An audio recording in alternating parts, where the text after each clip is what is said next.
Welcome to the Global Peace Film Festival Lives Online Conversation 2022 Festival Edition. Please join me, Kelly Devine, the Artistic Director, and Nina Strike, the Executive Director, in conversation with Isabel Miranda and Emmanuel Lopes, the team behind the film So Powerful, which you can see as a part of our film festival, our 20th edition film festival, which begins in-person programming September 19th, ending September 25th, followed immediately by our virtual access beginning September 26th and ending October the 2nd. Information about all of our events, from our uh, art exhibits to our film schedule, can be found on peacefilmfest.org. And now please welcome Isabel and Emmanuel to discuss So Powerful, a film about the power of friendship. Welcome. Hi, Isabel and Emmanuel. Um, you know what? Let's actually pause. So welcome, Isabel and Emmanuel. We're really looking forward to speaking with you about this film. So, Oh, did you want me to start from scratch? I thought you were just saying that. yeah, Never mind. let's Okay. start. Yes, let's start from scratch. Let's start from scratch. All right. Okay. Ready? Wait a minute. All right. Welcome to the Global Peace Film Festival Lives Online Conversation 2022 Festival Edition. Please join me, Kelly Devine, the Artistic Director, and Nina Strike, the Executive Director, in conversation with Isabel Miranda and Emmanuel Lopes, the team behind the film So Powerful, which you can see as part of our upcoming film festival, our 20th edition. Our in-person screenings begin September 19th and end September 25th, followed immediately by our virtual access beginning September 26th, ending October 2nd. Information about all of our events and activities can be found at peacefilmfest.org.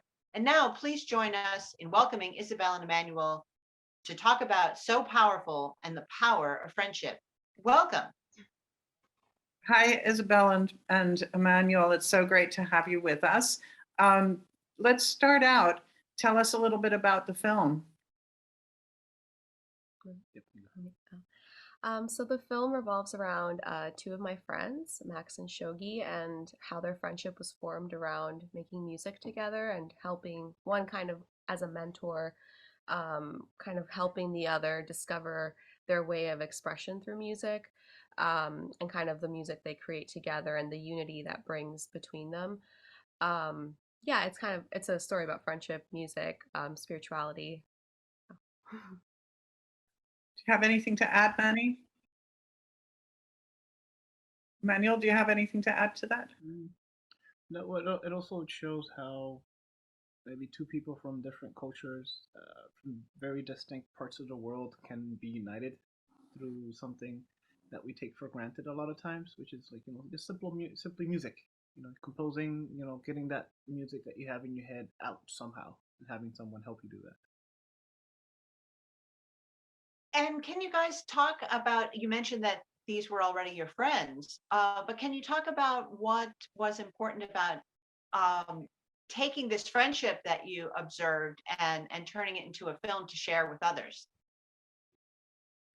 Yeah, so I was actually doing a children's class in Max's house. Well, Max and Shogi's house. They were roommates at the time. So I didn't actually know Shogi that well, but I knew Max quite well. And it was actually Shogi who one day came by or came back home, and I was in the house teaching the children some classes, and he started telling me the story of how he met Max. And he basically told me this whole story, like, oh, like I had this song in my head and I really wanted to express it since I was in Cameroon. And then when I moved to the US, I met Max and I just felt like, he had so much talent and I was drawn to him to like learn more. And he was just so open and he really helped me like achieve what was like in my head into a reality. And he was just telling me this as a conversation. And in my head, I just kept thinking, wow, like this sounds like such an amazing story. There's like this beautiful friendship that came out of it, but also Shogi was able to really realize his dream of like this vision that he had in his head. So as he was telling me this story in his apartment, and I just had met him for like the first time. Really, I hadn't really like I knew of him, but I never really like talked to him before like this. It kind of inspired me to take because I was looking for something related to music to make a documentary of, and this kind of was just like presented to me in a conversation, and I thought, wow, like what a beautiful story to show, um, of someone who's able to overcome like an obstacle, right? Like my friend Shogi was able to overcome this obstacle through a friendship, right? And then Max was also able to learn a lot from Shogi about the playfulness that music can bring and the service that music can have. um, but yeah, I was really I've always been inspired by music as a way of connecting to God and to spirituality. And so I was always drawn to the idea that music can play. There's this quote actually from Juliet Thompson's diary, who's a Baha'i actually. She says that in short, musical melodies play an important role in the outward and inward qualities of man. For music is the inspirer and motive power of both the material and spiritual susceptibilities. And so I thought about that a lot, and I felt like Shogi's and Max's story kind of reflected this idea of inspire and motive power of both material and spiritual susceptibilities in us. Um, so that was kind of where the story kind of started, I guess. Yeah. Oh, that's a beautiful thought. And for people who haven't had the chance to see the film, and I would definitely recommend people seek this film out. You do establish a very comfortable rapport with with Shogi and Max, and also the photography lends itself to a feeling of light being discovered out of darkness. So you did a beautiful job of kind of creating that sense visually as well. Thank you. Yeah. It's really nice. And what are the things when you set out to make a film, even if it is kind of inspired on the fly, filmmakers always tell us about the things that they learn in as a part of the process. What did you learn, or what surprised you in creating So Powerful? Wow. Mm. I think that was our, well, it was certainly my first film that I ever shot. And I think Isa had a few already that she had done for school and for herself. But I didn't know how much planning actually went into filming something, no matter the length of it, right? If you want to do something proper, you before you even pick up the camera, you have to think about what is the idea that you actually have. What is it you want to convey? Then you sit down and say, okay, what are the scenes that we have? How can we show this with the camera? Uh, how will the audio sound? What elements do you have, present with the person itself? Anywhere from dressing to the background to the lighting. So many little aspects went into just shooting one simple scene, and I really like that. That's where I learned the most, actually. Like, what type of equipment do we use? How do we set up the boom pole? How do we control the audio levels and make sure that nothing peaks? So for me, it was delving a little bit deeper into something that I liked already. I do like photography, and I'm an avid street photographer, but film is just a complete different monster. And I really liked it because you can go so deep into just one single aspect of what it takes to film something. And well, I gotta say, we learned that it takes a lot more time to set up a simple scene than we originally thought. Anywhere from rearranging, like we tore his apartment apart and had to rebuild it back together just to shoot one simple They were scene. happy though because we cleaned it. So Yes, oh my God, we were sweeping, we were rearranging, making every sure that all the pictures and all the things that they had placed around were dust free and arranged nicely. So it was good. And like, you really tap into all the skills that you learn as a little kid of cleaning, thinking, speaking, communicating. ordering food, making sure everybody's fed, that we were on time. It was a really good big Mm, hurdle to climb over and learn as we went over it. mm. And Isabel, what would you say some of the things besides now everyone listening wanting you to come over and film them so that they get this, brand new apartment? Yeah, we're like, yeah, Marie Yeah. Kondo or something. Yes, full service. Exactly. Yeah, I think Manny's completely right. I think that filmmaking, at least as a documentary filmmaker, working with lower budgets, I think you wear multiple hats. Like you're the gaffer and the cinematographer and you're also recording audio. So you kind of have to be ready and kind of do think about multiple things when whatever is happening at that moment. So Manny's completely right. I think it was a lot of multitasking. Although we weren't doing everything at the same time, we were definitely considering several things Mm. as we were setting up a scene and even while we were doing it.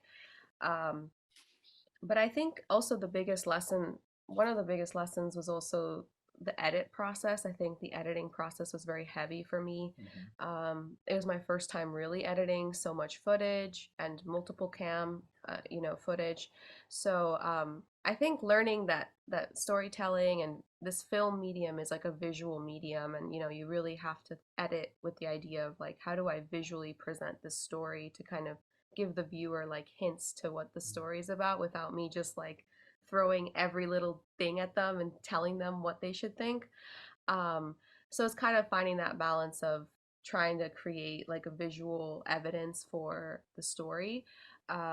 So for me, I learned a lot in the editing process, as well as in the production. I think yeah, and luckily our friends were, because they were our friends, they were so accommodating and flexible with us, and it being COVID during the time of filming, like they were Yes. very, they were very open to us coming over. We were very fortunate that despite it being, a kind of a stressful time for everyone, they were very open to us being there filming in their house. Oh, Yeah. very good. And so, Isabel, you mentioned a very interesting concept, that the concept of showing rather than telling, so that people can come to the realization themselves and develop their own, um, and go through the journey themselves through the film. But I'm curious, what did Max and Shogi think of the film? Oh, what did they? Well, I know that they love it. Like I mean, I haven't heard so much from Max. As much enthusiasm I hear is more from Shogi. He was really, I mean, every time they show the film, they all want to be there, and we all go on together, and we all text each other like, "Oh, look at us, we're there, we're on the screen." So they get really excited. I think for Shogi, it's a very personal.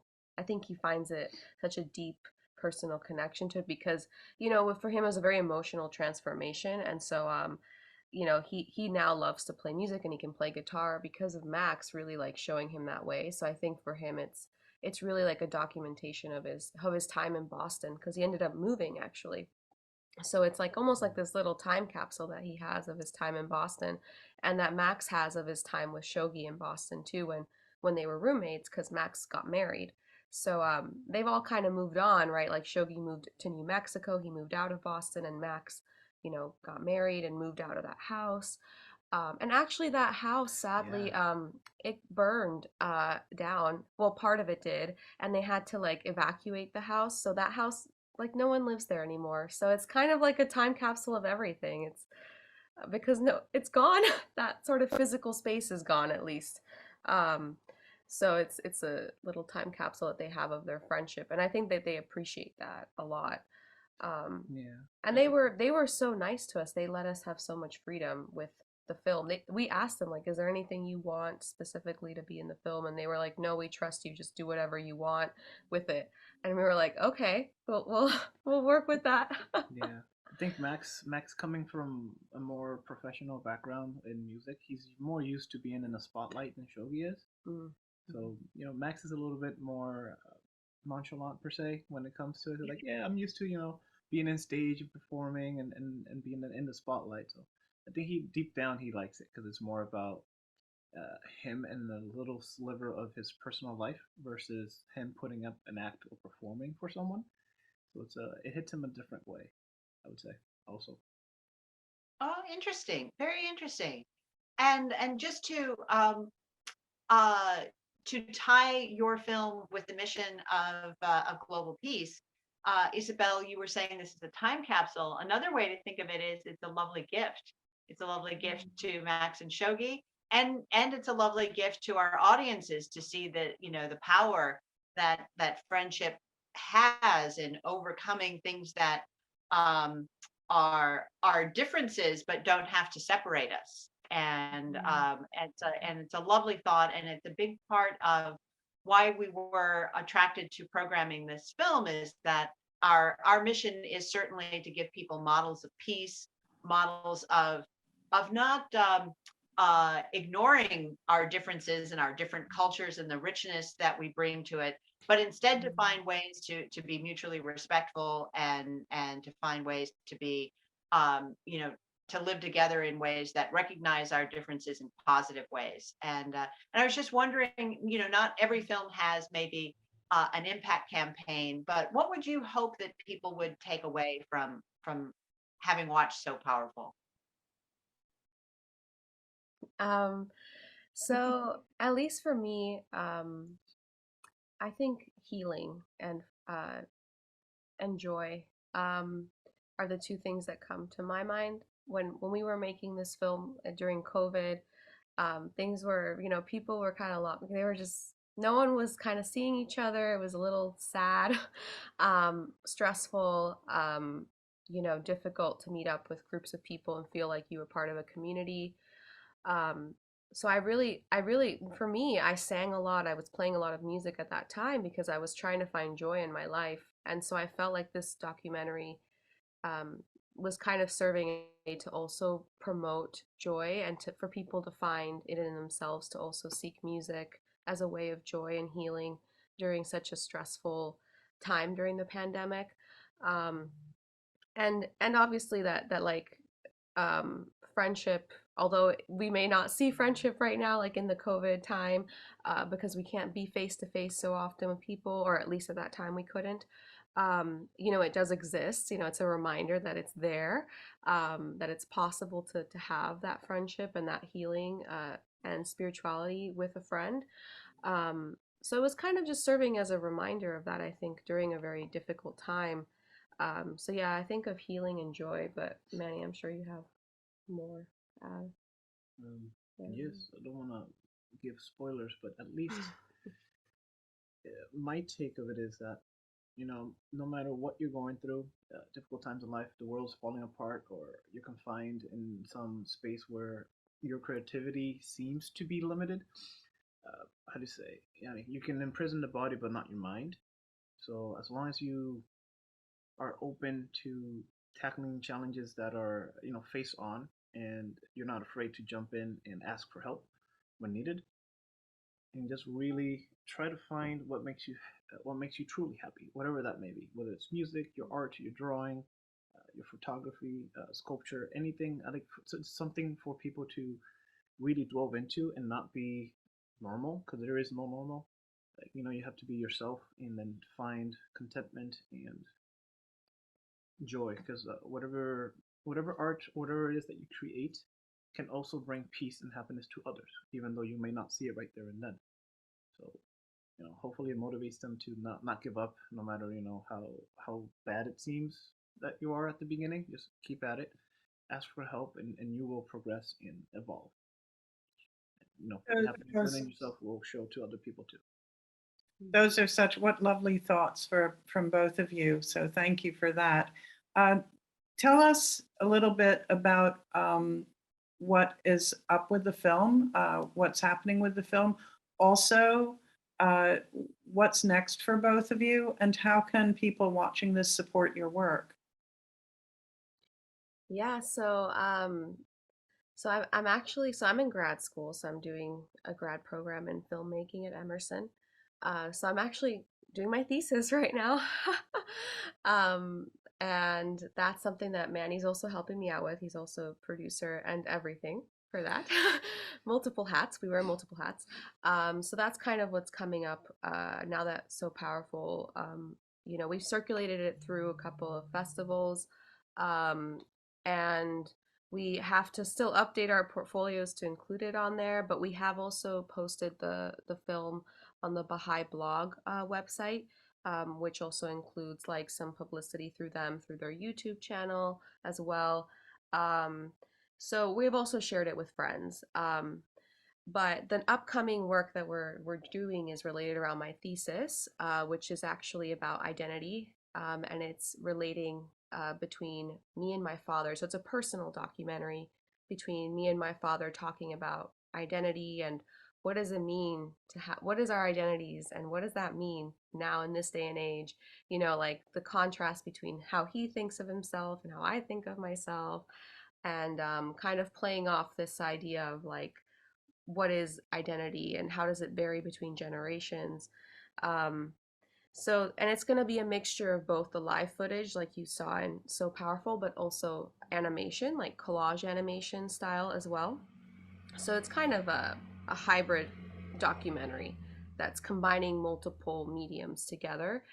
So we actually just filmed it. We were there over the summer to visit my parents, who currently live in Guatemala. So we went there, we filmed everything. It was crazy. But Yeah, 20 days. yeah, we were there and filming, and so now we've got all this footage to edit, and we were hoping that next year in May we'll be able to have almost a completed product of the film. Um, so that's what we're working on right now currently, and you want to talk a little about the GoFundMe Yeah, stuff? sure. I mean, just to add a little bit Whatever. too, like the reason she's doing this about identity is because I think we talked about it a little bit in the description of the film. Is Issa grew up in 8 different countries, so we go into a little very deeply into what constitutes identity, what has it meant before, why was it made that way, and what it means for her and her father. Growing up completely different, knowing that they themselves are not how do you say, come from different parts of the world too. So yeah, it's a good one. I would say it's very interesting, very different elements. It was very challenging to film and come up with, but we're just halfway through. So, and we actually have a GoFundMe account set up. It will go live shortly, but it's called. You want to say? Can we say the title? Yeah, the title's still pending. Yeah. It's in Spanish. Yes, it's called El Tío Viajero, which roughly translates to the traveling uncle. And we like it, but it might change, it might not. But it's a working title, like you said, and we can share with you guys the link for it if you want to support us moving forward. There's a lot of things that we needed to do and still need to do, so any support is appreciated, and we can send you that Okay, guys that link there. fantastic, Emmanuel. So we will definitely stay in touch with you. Once you have that link, we'll after the film festival, we can push that out through our own social media channels to share it with folks. Mhm. And is it the Wonderful. case that if anyone goes to isamoranda.com, that they will also be pointed in the direction of that GoFundMe link once it's live? Yes. Yeah, we'll put it on there as well. Yeah. Very good. Very good. Mhm. Well, this has been, I'm really tantalized by your next project because identity is such a tricky thing.